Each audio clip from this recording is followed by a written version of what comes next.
Toiture éventrée, murs noircis par les flammes. La boutique de ce commerçant porte encore les stigmates de l'attaque du 21 novembre 2023 dans ce marché de Baményam, dans le département des Bamboutos, région de l'ouest du Cameroun. 900 francs. Cette boutique fait partie de la demi-douzaine qui a été incendiée lors de l'attaque revendiquée par les séparatistes anglophones. Attaque qui a fait 9 morts et des dizaines de blessés. Les assaillants ont aussi enlevé puis libéré plusieurs personnes et emporté des dizaines de motos. Jean, commerçant installé ici depuis 2018, a tout perdu ce jour-là. À 7h10 comme ça, là, nous avions entendu seulement les coups de fusil, pom-pom partout là. On a laissé tout et parti. Comme ça, quand on est entré dans la brousse, en venant que j'ai vu qu'on a déjà brûlé ma boutique. 2 mois après l'attaque, le marché qui ravitaille également les localités voisines tourne désormais au ralenti. Les grossistes qui l'approvisionnaient hésitent à s'y rendre. Mais comme quelques commerçants du village qui n'ont pas vraiment le choix, Jean a timidement repris ses activités, la peur au ventre. Les marchands qui venaient acheter ici ne viennent plus. Parce qu'ils ont peur. Mais nous qui sommes les villageois, on va faire comment?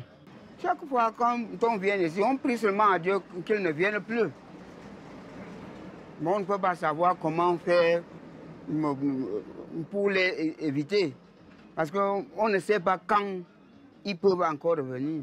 Depuis 2021, le village de Baményam est la cible d'attaque des séparatistes anglophones du fait de sa proximité avec les régions du nord-ouest et du sud-ouest, où sévit un conflit opposant l'armée camerounaise et les séparatistes sur fond de revendications sécessionnistes. Une stratégie offensive qui vise à étendre le conflit en zone francophone. Vigilance.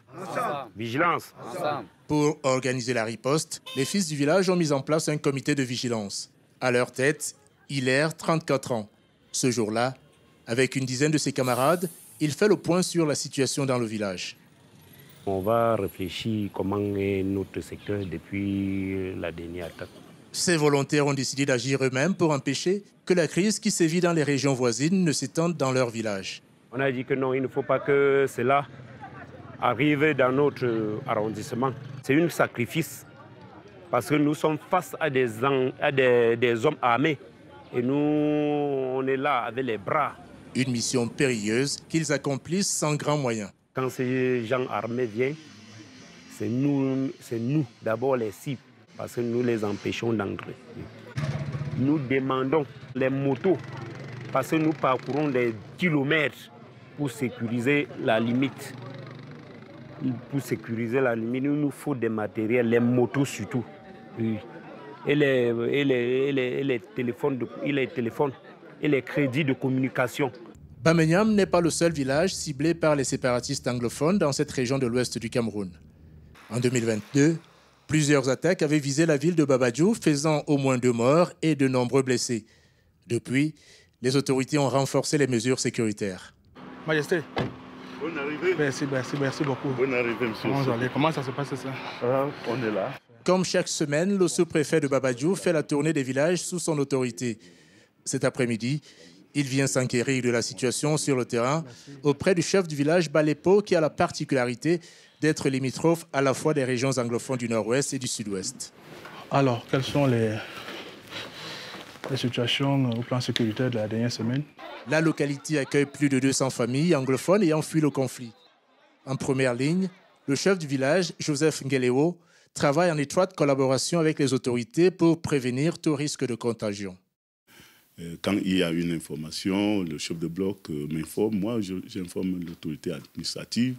Et puis s'il y a des actions à mener, l'autorité administrative prend des initiatives et puis on descend sur le terrain, on fait ce qu'on peut faire et puis on rend compte à la hiérarchie. Une stratégie basée sur le renseignement et qui jusqu'à présent semble porter ses fruits. Le préfet des Bamboutos coordonne la lutte contre les séparatistes anglophones depuis le chef-lieu Mbouda. Dador Dibango se réjouit du calme qui règne sur le terrain depuis l'attaque du 21 novembre 2023 à Baményam. Nos forces de sécurité veillent au grain et nous observons maintenant, n'est-ce pas, un calme total sur le terrain et les populations adhèrent, n'est-ce pas, aux initiatives de l'administration, aux initiatives des représentants de l'administration que nous sommes. Plus de 7 ans après le début du conflit, difficile de connaître le bilan exact des victimes. Mais de nombreuses ONG avancent les chiffres de plus de 3000 morts et des dizaines de milliers de réfugiés et de déplacés internes, alors qu'aucune issue à la crise n'est en vue.